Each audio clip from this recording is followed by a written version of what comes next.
Darksiders 3 is a brilliant game.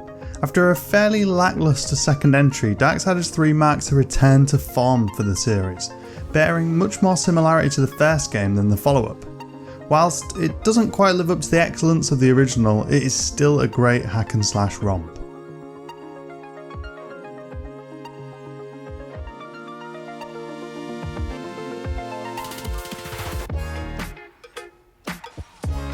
My expectations for Darksiders 3 were admittedly fairly low. Despite the original being one of my favourite games of that year, Darksiders 2 soured me somewhat on the series. It wasn't a bad game per se, it just couldn't live up to the original. It seems developer Gunfire Games openly realised that too, with Darksiders 3 feeling much closer to the follow-up fans expected from the first. You're placed in the shoes of Fury, the third whip-wielding horseman of the apocalypse. Taking place at the same time as Darksiders 1, she's sent to Earth by the Charred Council to defeat and recapture the 7 deadly sins. The story was honestly somewhat more interesting than I expected, with Fury becoming more likeable as a character as the game goes on, despite her constant rage, which is fairly fitting given her name. It's never the game's strong point, but it kept me intrigued throughout. Where Darksiders 3 differs from both previous titles is the glaringly obvious inspiration from Dark Souls. The game is challenging, in a way that is distinctly new for the series. Whilst Fury's combat style provides quick and nimble attacks, allowing the player to get in and out of action quickly, enemies' attacks are often devastatingly brutal. Dodging is the name of the game here, and timing a perfect dodge allows you to counter with a stronger attack.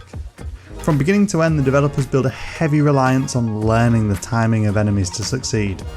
Stronger enemies can destroy Fury's health in 2 to 3 hits at times, even on the game's standard difficulty.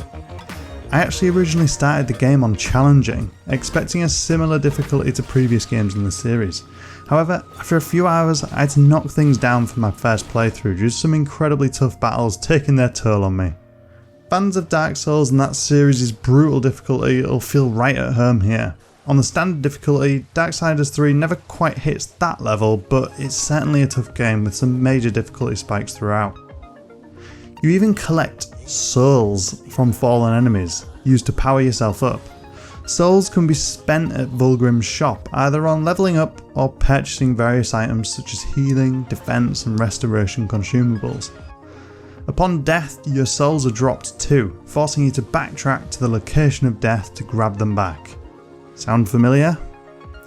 Unfortunately for me, this led to one of my biggest gripes with the game. I just don't enjoy backtracking through 5 or 10 minutes of fodder enemies to reach that difficult battle each time that I died. It's just simply not a fun mechanic in my opinion, and honestly I think the game is worse off because of it. That said, if you're a Dark Souls fan, your mileage may vary here. For me, Darksiders 3 tipped the scale a little bit too often on the side of frustration when it came to its difficulty. That said though, the combat overall felt great. Fury is much more agile than the series' previous protagonists, War and Death, making her low health seem like a believable trade-off. The focus on dodging took some adjusting to. Positioning quickly becomes an essential element of each combat scenario, forcing you to consider which enemies to take on first and figure out the smartest way to dispatch a group of foes. The game also features some brilliant boss battles, highlighting the infamous 7 deadly sins. Darksiders has always had a fantastic art style, with a unique take on the religious origins of the overarching story, and thankfully 3 is no different. Each boss feels like a gradual process of understanding and figuring out their movement and attack patterns to eventually take advantage of their momentary weaknesses. It makes the boss battles feel like puzzles of their own, of which I enjoyed figuring out almost all of them. Darksiders 3 also switches up the way in which the game's world is structured. Gone is the Zelda-style hub and spoke structure of the original, and in its place is something which again feels somewhat familiar of a Dark Souls style game. Fans of the series might be disappointed to learn that there's no longer distinct dungeons to navigate through. Instead, Darksiders 3's world feels almost like one long dungeon. Whilst there are distinct areas in their look and feel, each area now kind of flows into the next. There's still a slight Metroidvania feel to the game's abilities, allowing you to access previously inaccessible areas later in the game. However, this is mostly used for additional side content or hidden rewards, rather than a major pillar of the game's structure like before. Fury's able to wield various elemental weapons throughout her journey, called Hollows, which give her access to new traversal abilities, weaponry, powers, and a new special move. The art of toggling between these hollows is a simple 2-button combo, allowing you to seamlessly switch between them on the fly, albeit not mid-combo. I actually found these to be one of the most intriguing elements of the game, and I'd highly recommend avoiding spoiling all of them before playing. Whilst I did prefer some more than others, the process of actually seeing what the game had in store for me, then figuring out their various intricacies, was something that I thoroughly enjoyed, and it is why I'll only be highlighting a couple of them in this video. Gone is the loot side of things from Darksiders 2. Whilst you will still collect various consumables and slottable upgrades for your weapons, there's no myriad of weapon variations here or stats based gear to collect. It was a change which, on paper coming into Darksiders 2, sounded great, but in practice ended up kind of detracting from the overall experience in my opinion. On one hand, I was admittedly glad to see the game get back to a progression system that was much closer to the original. However, on another, it might have been interesting to see if that system could have been refined into something which just worked better. Frustratingly, I did encounter numerous bugs in my time with the game though, some worse than others. An issue which repeated itself fairly regularly, particularly in the first half of the game, was an infinite loading screen bug. My only solution was to force close the game and restart it. On one occasion, I actually encountered the bug right after a tough boss fight, resulting in me having to redo the entire boss fight again. It was incredibly annoying. I also encountered a couple of hard crashes during my time with the game. Performance was a bit of an issue too, and the frame rate often dropped at crucial moments, resulting in some frustrating combat scenarios. These drops do seem to be confined to specific areas of the game and were easily repeatable. It's a shame given the rest of the game feels fairly polished in comparison too mechanically.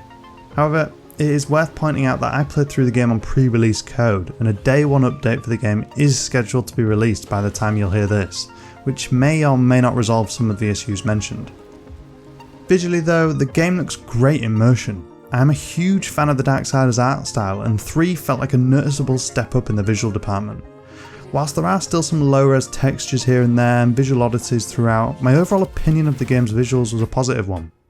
There's some really great looking post-apocalyptic backdrops, which often made me stop and stare.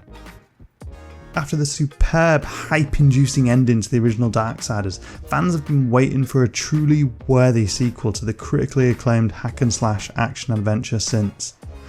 Although Darksiders 2 felt like a bit of a swing and a miss, Darksiders 3 feels like a real return to form for the series. Whilst personally, I would have preferred to see more of a focus on the superb Zelda-style structure and flow of the original here, I can't knock the team at Gunfire Games for trying to introduce a unique feel to each game in the series so far. Although I wasn't a fan of those cheap feeling 2 to 3 hit deaths and difficulty spikes, I am admittedly not the biggest fan of the Souls genre. As a result, your opinion may very well differ here from mine completely. Despite that though, the combat felt great throughout, and it was absolutely one of the game's strong points for me. I genuinely enjoyed the more agile style of gameplay introduced through Fury's abilities. It took a little bit of time for me to adjust to the in and out style of attacking and that focus on dodging, but once I wrapped my head around approaching combat scenarios more cautiously, I was able to pull off some really satisfying results. Darksiders 3 is undoubtedly one of the biggest surprises of the year for me. I came in with admittedly shaky expectations, and I left extremely excited to see where the series goes from here. Whilst it didn't quite live up to the glory of the original for me, I had a ton of fun with the game. Releasing during a busy holiday season, Darksiders 3 wholeheartedly deserves your attention.